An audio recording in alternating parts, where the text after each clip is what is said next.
The transport ship slowly moved toward the massive space station. Inside, 12 humans sat quietly in their seats. They wore simple military uniforms and carried basic equipment bags. None of them looked worried or excited. They just looked ready. Captain Jake Morrison checked his watch and looked out the small window. The station was huge, bigger than anything he had seen before. It was made of white metal that seemed to glow in the starlight. Hundreds of different ships were docked around it, some with shapes he had never seen before. "Pretty big place," said Lieutenant Amy Rogers, sitting next to him. She was small but strong, with short brown hair and calm eyes. She had been through 3 wars on Earth, and nothing seemed to bother her much anymore. "Bigger than the Pentagon," agreed Sergeant Tony Blake from across the aisle. He was tall and wide, with arms like tree trunks. His face had several scars, from fights in places most people could not even pronounce. "Wonder if their food is any good." The other team members were just as calm. Danny Kim was cleaning his fingernails with a small knife. Sam Carter was reading a book about alien flight systems. Rachel Stone was checking her medical supplies for the 3rd time. Chris Taylor was listening to music through small earphones. The rest of the team sat quietly, some sleeping, some just thinking. Commander Zexhai waited for them at the docking bay. He was tall and blue, with 4 arms and large yellow eyes. His uniform was covered with medals and ribbons from dozens of different worlds. He had trained soldiers for over 200 years. He had seen the best fighters from every known planet. He thought he was ready for anything. He was wrong. The humans walked off their transport ship like they were going to a normal job. No excitement, no fear, no curiosity about the strange aliens around them. Jake Morrison stepped forward and gave a simple salute. "Captain Morrison reporting for training, sir." Zexhai looked at the files in his hands. Earth was listed as a Class 12 death world. That meant it was so dangerous that most aliens would die there in less than a day. The weather was extreme. The animals were deadly. The plants were often poisonous. Even the air was wrong for most species. "Welcome to Station Nexus," Zexhai said in English. The translation device made his voice sound strange, but the humans did not seem to notice. "You will be training with the best instructors in the galaxy. Our programs are designed to push you beyond your limits." "Sounds good," Jake said.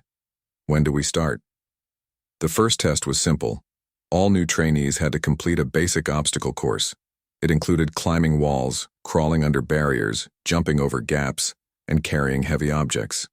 Most aliens needed several tries to finish it.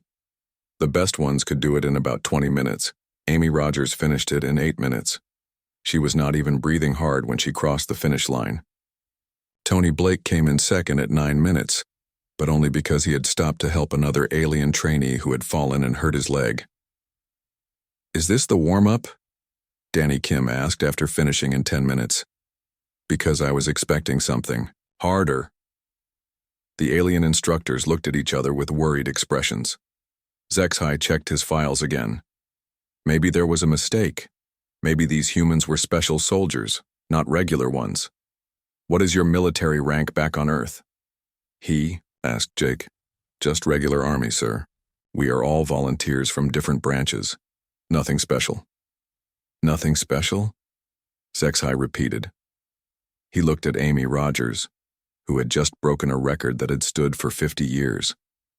"What did you do before coming here?" "I was a Marine." "Did some fighting in desert areas mostly.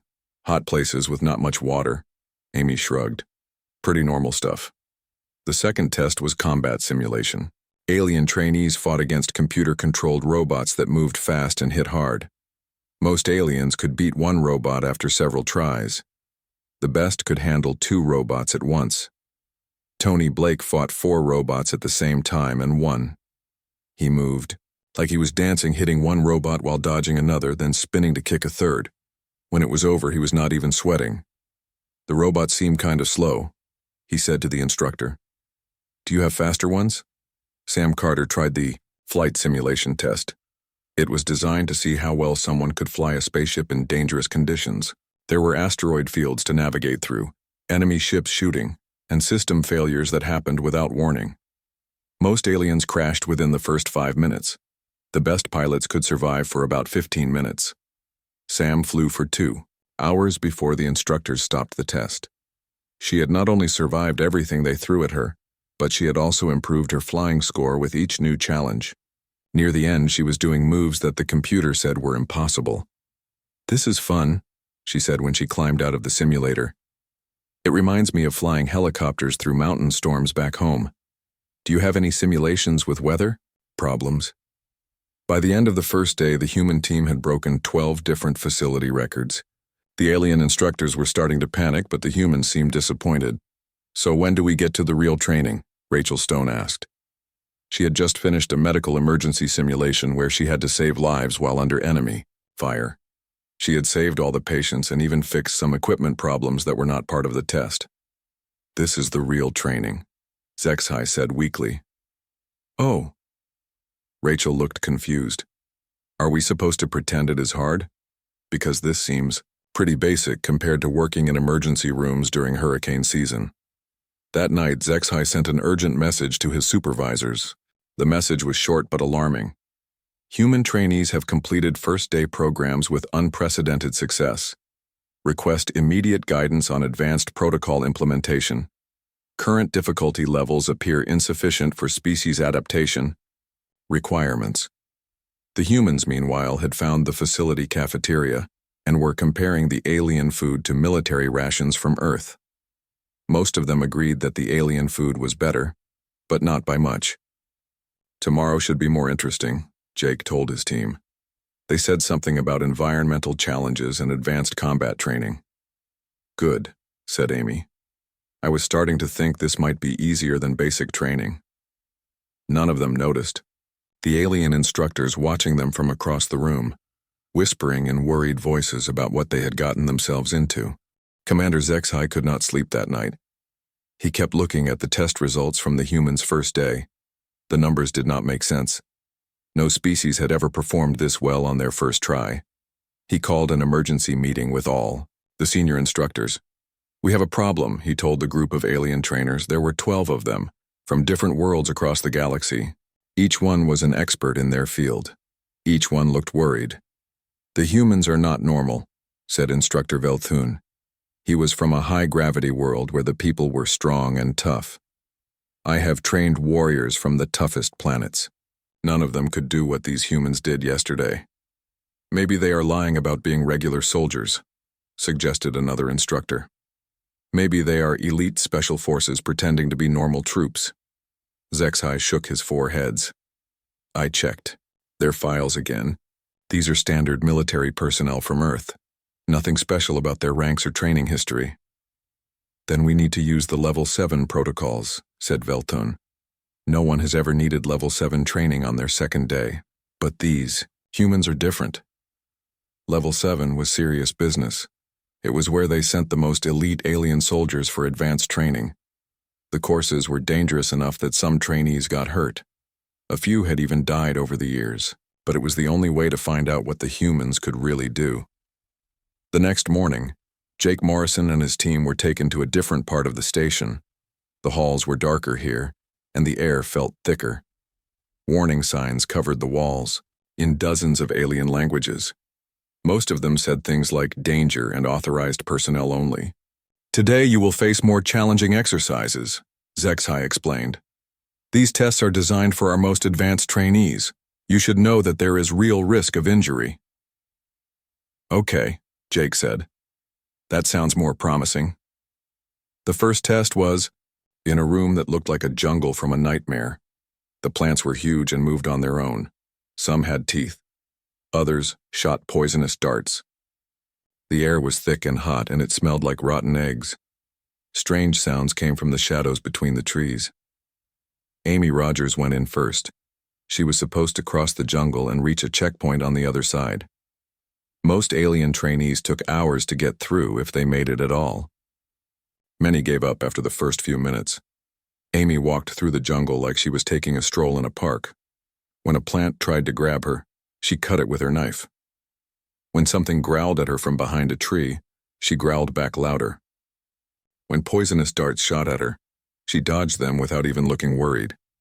She reached the checkpoint in 30 minutes. When she came out, she was carrying samples of 3 different plants. "These are interesting," she told the alien instructor. "The big one with teeth uses a hunting strategy similar to Venus flytraps from Earth, but it is much more aggressive. The one that shoots darts has a really efficient poison delivery system. Can I study them more later?"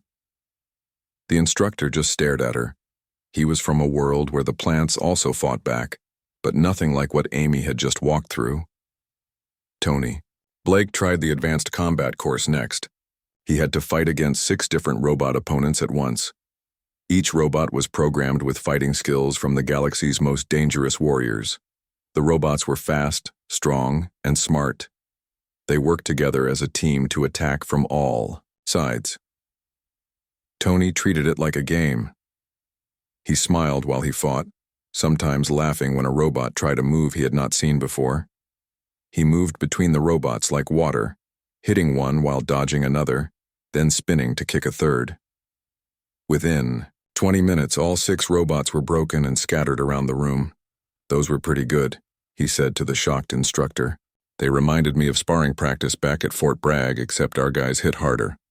Danny Kim tested the explosive ordnance course. He had to disarm bombs while under simulated enemy fire in a room full of deadly gas. The bombs were designed by the galaxy's smartest engineers to be nearly impossible to disarm. Even expert alien bomb disposal specialists often failed. Danny not only disarmed all the bombs, but he also figured out how to make them more effective. He gave the alien instructors a detailed report on how to improve their bomb-making techniques. He seemed disappointed that the explosives were not more challenging to work with. "The trigger mechanisms are really simple," he explained. "On Earth, we deal with improvised explosive devices that are much trickier. These bombs are too well made. They follow predictable patterns." Sam Carter tried the advanced flight simulator. This one was designed to break pilots mentally and physically. The simulation included flying through black holes, navigating asteroid fields during solar storms, and dogfighting against ships that could bend space and time. Sam flew through it all like she was driving to the store. She even improved the simulation by finding shortcuts that the programmers did not know existed. When laser beams bent around planets to hit her ship, she just flew in patterns that made the beams miss. When enemy ships appeared from nowhere, she was already turning to shoot them before they fully materialized. "This is more fun than the first simulator," she said when she finished. "It reminds me of flying through hurricanes back home, except hurricanes are less predictable." By the end of the second day, the human team had completed Level 7 training that usually took alien warriors months to finish. They had not just survived the advanced courses, they had made them look easy. Rachel Stone had performed emergency surgery while the room filled with poisonous gas and enemy soldiers shot at her. She saved all her patients and even helped fix some of the medical equipment that broke during the test. Her only comment was that it was quieter than working in a battlefield hospital during heavy artillery bombardment. Chris Taylor had maintained communications with his team, while alien psychic warriors tried to break his mind with telepathic attacks. The psychic attacks that usually left alien soldiers screaming on the floor just gave Chris a mild headache. He kept working and even helped coordinate the other team members through their tests. The alien instructors held another emergency meeting that night. This time they looked scared. "We need to contact the Galactic Council," Zexai said. "These humans are beyond anything we have seen before. Level 7 training is not enough for them." "What is the next level?" asked Velthun. "Level 10, Zexai answered quietly. "But level 10 is theoretical. It was never meant to be used on living beings." "Maybe it is time to test it," said another instructor. The humans, meanwhile, were in their quarters comparing notes about the day's training. They all agreed that it had been more interesting than the first day, but still not very challenging compared to their experiences on Earth. "Tomorrow should be better," Jake told his team. They said something about environmental hazards and zero-gravity combat. "Good," said Tony. "I was starting to worry this might be easier than Ranger School." Outside their quarters, alien security, guards listened to their conversation and sent worried reports to their commanders. The humans were not just completing impossible training, they were enjoying it. The emergency message from Station Nexus reached the Galactic Council within hours.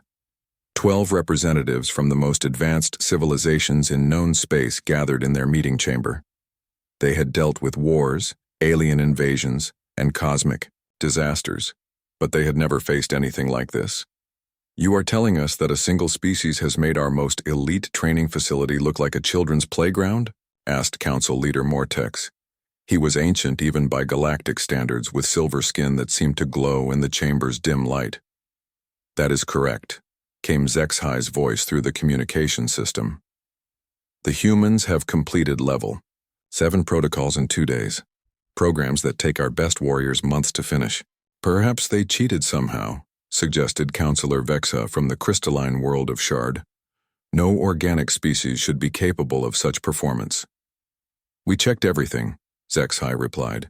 They are not using any technology we do not know about. They are not enhanced in any way we can detect. They are just ordinary soldiers from their home world. The council members looked at each other with growing concern. If ordinary humans were this capable, what were their best soldiers like? What kind of military force could Earth field if they chose to be hostile? What do they want? Asked another council member. That is the most disturbing part, Zexhi said. They keep asking for harder training. They seem disappointed that our courses are not more challenging. Back on Station Nexus, the human team was being moved to a restricted section that most aliens had never seen. The walls were thicker here, made of materials that could withstand weapons capable of destroying small moons. Warning signs covered every surface, and armed guards stood at every intersection. This is level 9, Zexhi explained to the humans, as they walked through corridors that seemed to hum with dangerous energy. These facilities have only been used a few times in our history. The training here involves real risks to life and limb. Finally, said Tony Blake with a grin. I was starting to think all alien training was designed for weaklings. The first, level 9 test took place in a chamber that could simulate any environment in the galaxy. Today, it was set to replicate the surface of a neutron star. The gravity was crushing. The radiation levels were deadly, and the temperature changes happened so fast they could boil water in seconds and freeze it just as quickly. Ben Clark, the team's heavy weapons expert, volunteered to go first. He was a big man with hands like sledgehammers and a face that looked like it had been carved from stone. He walked into the chamber carrying equipment that weighed more than most aliens. The gravity hit him like a truck. Most beings would have been crushed flat within seconds. Ben just grunted and kept walking. The radiation that should have cooked him alive just made him sweat a little. When the temperature swung from freezing to boiling and back again, he just took off his jacket and tied it around his waist. This is like working in the Nevada desert in summer, he called back to the watching instructors. Except not as hot. Kate Hudson tried the survival course next. She was dropped into a simulation of a planet where everything was trying to kill her. The air was poison, the water was acid, the plants were carnivorous, and the animals were all either venomous or had teeth the size of swords. Kate not only survived for the required 48 hours, she thrived. She built a shelter that was better than the emergency bunkers the facility provided for rescue teams. She found safe water sources that the computer had not programmed into the simulation. She tamed one of the smaller predators and used it to hunt the larger ones. When they brought her out, she had a backpack full of useful materials and a detailed map of the entire simulated ecosystem. Nice place, she told the stunned alien instructors. Reminds me of camping in Alaska during winter, except Alaska has bears and this place just had big lizards. Greg Foster, the team's tactical analyst, faced the intelligence test. He was put in a room with computer systems from 12 different alien civilizations and told to figure out how they worked. Most species needed years of study to understand even one alien computer system. The test was supposed to take weeks. Greg finished in 4 hours. He had not just figured out how the computers worked, he had found security flaws in all of them and written better programs to fix the problems. He also discovered that 3 of the computer systems had been designed by the same species, even though they were supposed to be from different worlds. These are pretty basic, he said to the computer specialist who had designed the test. The Programming languages are simple once you understand the logic patterns. I wrote some upgrades that should make them run about 30% faster. Alex Murphy, the combat engineer, was given the impossible construction task. He had to build a bridge across a canyon while under constant attack from flying robots that shot laser beams and dropped bombs. The canyon was a mile wide, the bottom was filled with lava, and the materials he was given were designed to be barely adequate for the job. Alex built the bridge in half the expected time, and made it strong enough to support vehicles 10 times heavier than required. He also built defensive positions that could protect workers from the robot attacks, and designed a trap system that caught most of the attacking robots so he could study how they worked. Good engineering puzzle, he said when he finished. It was like building roads in Afghanistan while people shot at you, except the robots here shoot straighter than most humans. By the end of the third day, panic was spreading throughout the Galactic military establishment. Reports were coming in from training facilities on dozens of worlds. Everyone wanted to know about the humans and what they were capable of. The most alarming report came from the Vorthon War College, which had produced legendary generals for over 1,000 years. They had sent their most extreme training scenarios to Station Nexus, programs that had broken the minds of their best students. The humans completed all of them in a single afternoon. Chris Taylor had solved strategic problems that had puzzled military scholars for centuries. Lisa Ward had designed new types of equipment that made existing military technology look like children's toys. Danny Kim had improved the explosive ordnance disposal protocols so much that they were being implemented across the galaxy within days. That night, Commander Zexai received a message from the Galactic Council. It was short and to the point. Authorize Level 10 protocols immediately. We need to know the limits of human capability before we make any decisions about future relations with Earth. Level 10 protocols had never been used on living beings. They existed only in computer simulations and theoretical frameworks. The tests were designed to push the absolute boundaries of what was considered possible for organic life. Zexai looked at the authorization code and felt a chill run through his forearms. Level 10 was not just training, it was a glimpse into realms that normal beings were never meant to see. The humans, unaware of the growing panic throughout the galaxy, were having dinner in the facility cafeteria. They were discussing the day's training and comparing it to their experiences on Earth. Finally got interesting today, Jake said to his team. That gravity chamber was almost as tough as the centrifuge training we did for high-G maneuvers. The survival course was fun, Kate added, though I missed having real weather to deal with. Computer simulations are too predictable. None of them noticed the alien staff watching them from across the room, whispering prayers to gods from dozens of different worlds. The Level 10 facility was hidden in the deepest part of Station Nexus. Most of the alien staff had never seen it before. The entrance required 12 different security clearances and approval from the Galactic Council itself. The door was made of materials that could survive the explosion of a star. Commander Zexai stood before the massive entrance with trembling hands. In his 300 years of military service, he had never thought he would need to open this door.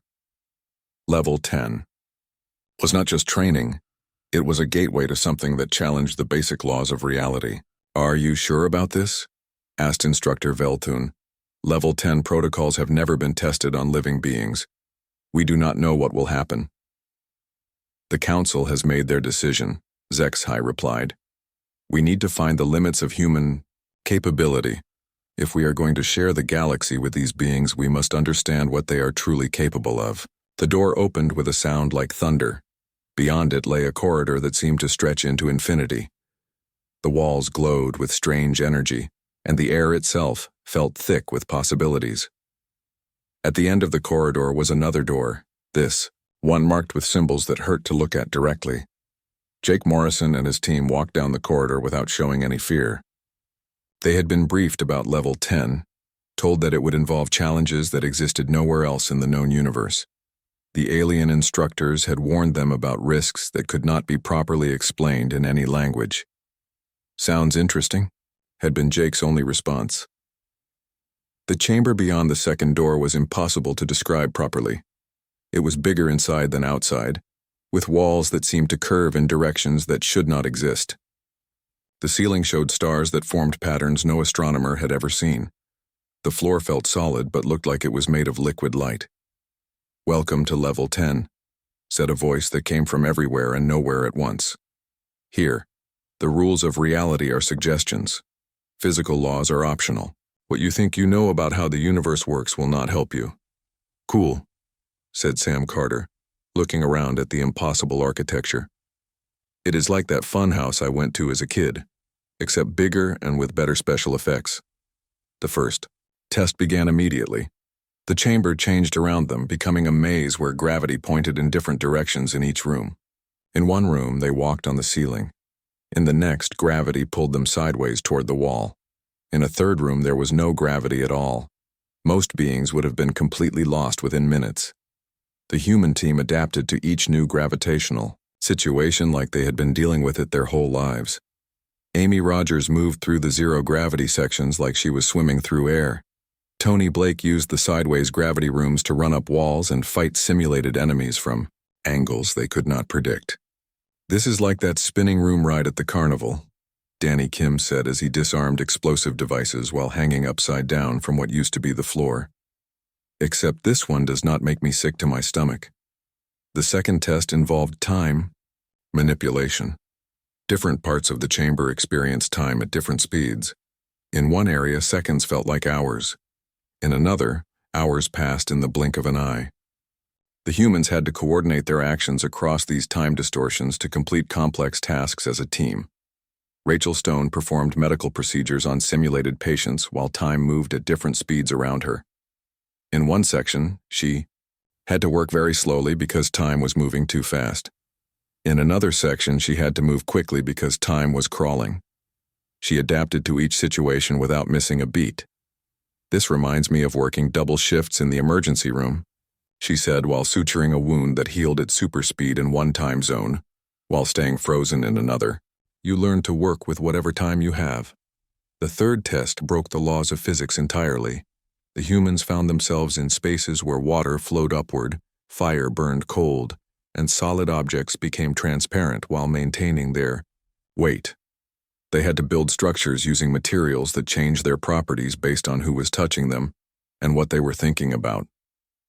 Alex Murphy built a bridge out of materials that turned into liquid when most people touched them, but became stronger than steel when he worked with them. The bridge not only supported the entire team, but also provided shelter from rain that fell upward and wind that blew in spirals through dimensions that did not normally exist. "Interesting materials," he said, while testing joints that held together by ignoring several fundamental forces. "They remind me of working with experimental composites, except these ones respond to mental commands instead of just temperature and pressure." Chris Taylor maintained communications between team members while operating in spaces where sound traveled through solid objects and radio waves moved in loops through time. He not only kept everyone connected, but also improved the communication systems by figuring out how to use the strange physics to boost signal strength. "The acoustics in here are weird but predictable once you map out the patterns," he explained while talking to 3 different team members who were in the same room, but in different time periods. "It is like working with ecosystems in mountain valleys, except the mountains are made of folded space instead of rock." Greg Foster solved tactical problems in environments where cause and effect worked backward, where actions in the present changed events that had already happened in the past. He developed new strategic frameworks that took advantage of the reversed causality to outmaneuver simulated enemies who could see into the future. "Once you understand that tomorrow can influence yesterday, the tactical possibilities become much more interesting," he said while planning an attack that succeeded because its failure in the future prevented the enemy from preparing for it. In the past, the most impressive performance came from Lisa Ward, who designed and built machines that functioned in spaces where the basic forces of nature operated according to rules that changed depending on the observer's expectations. Her devices not only worked but actually improved their performance by adapting to the shifting physical laws in real time. "The engineering principles are different but not illogical," she explained while adjusting a device that generated power by converting uncertainty into kinetic energy. "You just have to think about function instead of form and design for adaptability, instead of consistency." By the end of the fourth day, the humans had not just survived level 10 protocols, they had mastered them. They moved through impossible spaces like they belonged there. They solved problems that challenged the fundamental nature of reality, like they were doing crossword puzzles. The alien observers watched from a control room that existed in 17 dimensions simultaneously. Most of them could not understand what they were seeing. The humans were not just adapting to impossible conditions, they were making the impossible look routine. "How are they doing this?" whispered one of the transcendent engineers who had designed the level 10 systems. These beings had evolved beyond physical form and existed as pure thought. Even they were impressed by what the humans were accomplishing. "I think," said Commander Zexai slowly, "that we have been asking the wrong question. We have been trying to find the limits of human capability. But maybe humans do not have limits the way we understand them." That night, the humans sat in their quarters discussing the day's activities. They agreed that level 10 had finally provided some interesting challenges, though they still had suggestions for improvements. "The time distortion mazes were fun," said Sam, "though they could use some weather effects to make navigation more challenging." "The gravity variations were good exercise," added Ben, "but they were pretty predictable once you figured out the patterns." Outside their quarters, teams of alien scientists worked frantically to understand what they had witnessed. The data from level 10 testing was being analyzed by computers across the galaxy, but the results defied every model of biological capability ever developed. The humans had not just completed impossible training, they had redefined what impossible meant. 3 months had passed since the humans first arrived at Station Nexus. The facility would never be the same. Commander Zexai stood in his office, looking at reports that read like science fiction stories. Every training record had been broken. Every impossible scenario had been completed. Every theoretical limit had been shattered. The humans were scheduled to graduate today, but graduation ceremonies had never been held for trainees who had redefined the meaning of elite performance. New award categories had been created just to recognize their achievements. The scoring systems had been completely rebuilt because the old ones could not handle numbers this high. Jake Morrison and his team gathered in the main ceremony hall. Around them sat representatives from dozens of worlds, military commanders, scientists, and government officials who had come to see the beings who had changed everything. The hall was packed with aliens who whispered among themselves in languages from across the galaxy. "We are gathered today," Commander Zexai began, his voice carried by speakers throughout the station, "to honor 12 individuals who have redefined our understanding of what is possible. In 3 months, they have completed training programs that we thought would challenge any species in the galaxy." The audience murmured their agreement. Stories about the humans had spread throughout the galactic community. Military academies were rewriting their entire curricula based on human performance data. Scientists were questioning basic assumptions about biological limitations. "Amy Rogers," Zexai called, and Amy stepped forward. "For completing combat and survival training with unprecedented excellence, and for developing new tactical approaches that are now being studied by military strategists across 12 sectors." Amy accepted her certificate with a simple nod. "Thank you, sir. The training was fun." The alien audience went quiet. Fun was not a word typically associated with training that had hospitalized thousands of elite soldiers over the years. "Tony, Blake," Zexai continued, "for demonstrating combat capabilities that have required us to completely rebuild our understanding of individual fighting potential." Tony grinned as he accepted his award. "Thanks. When do we get to try the next level?" Several alien officials exchanged worried glances. There was no next level. The humans had gone through everything. One by one, the team members received their certificates. Danny Kim was recognized for explosive expertise that had led to improvements in bomb disposal techniques across the galaxy. Sam Carter received honors for piloting skills that had broken the laws of physics and common sense. Rachel Stone was acknowledged for medical capabilities that had resulted in new emergency response protocols being adopted by dozens of civilizations. Each human responded with casual thanks and questions about when they might face more challenging training. The alien audience grew more uncomfortable with each response. "Before we conclude," Zexai said, I must share some changes that will result from your time here. The Galactic Training Consortium is being restructured. Our facilities will be redesigned. Our programs will be rebuilt from the ground up. He paused and looked directly at the humans. You have shown us that what we considered elite training was, in your words, basic preparation. Military academies throughout the galaxy are studying your performance data and implementing changes to better prepare their own forces. The humans looked pleased but not surprised. They had spent 3 months politely suggesting improvements to training programs that had been considered perfect for centuries. We have also received a request, HFY continued, from the Transcendent Engineers. They wish to consult with you about expanding Level 10 protocols. Apparently, your suggestions for improvements to reality manipulation training have opened new possibilities they had not considered. Greg Foster raised his hand. Will there be new challenges involved? Because the current Level 10 systems are pretty good, but they could use some work. The Transcendent Engineer representative, a being of pure energy contained in a specially designed suit, spoke through a translation device. We have never encountered organic minds capable of perceiving improvements to our designs. Your insights into multidimensional problem solving have given us new perspectives on cosmic engineering. Cool, said Greg. Can we see the blueprints? After the ceremony, officials from across the galaxy approached the humans with offers. Military commands wanted to hire them as instructors. Research institutions wanted to study their capabilities. Entire civilizations wanted to establish training partnerships with Earth. Jake Morrison politely declined most offers, explaining that they needed to return home to report their experiences. However, he did accept one proposal that made every alien in the room nervous. We would be interested in establishing a training exchange program, he told the gathered officials.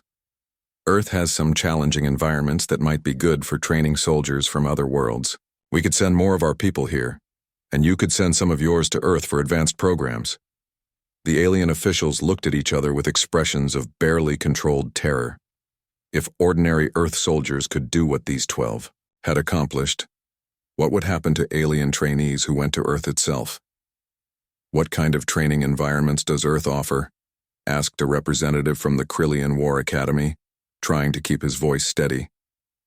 Well, Jake said thoughtfully, we have deserts that reach 200 degrees during the day and freeze at night. We have jungles where everything tries to eat you.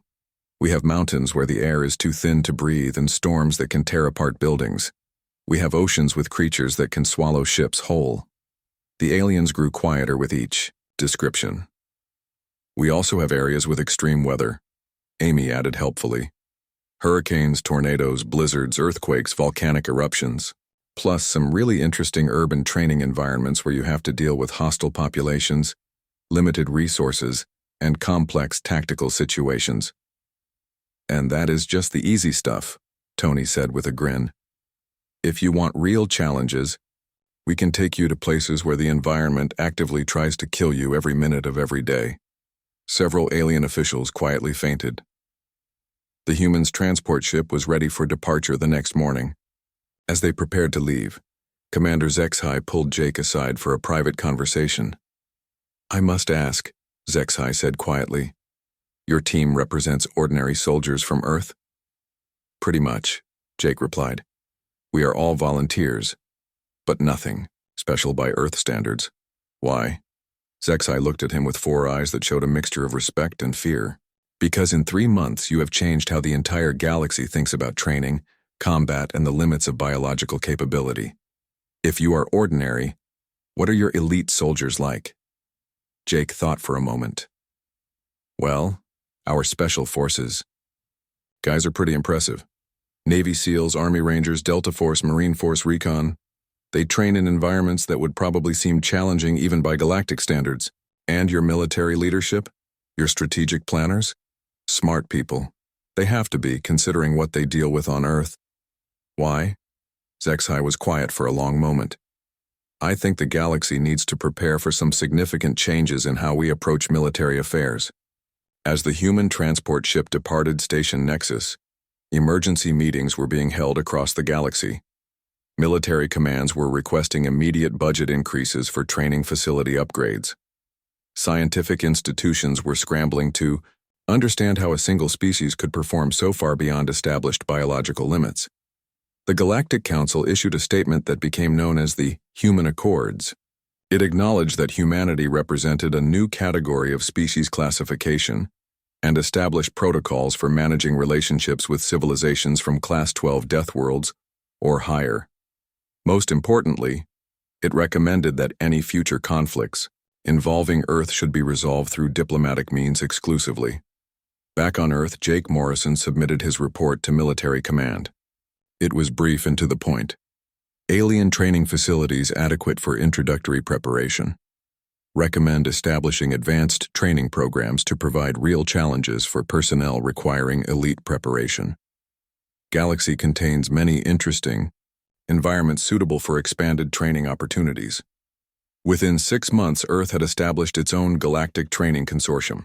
The waiting list for human-designed military programs extended for decades across dozens of worlds.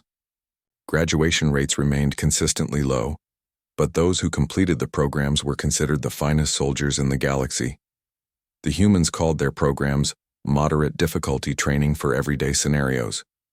Everyone else called them advanced survival courses for the impossibly brave.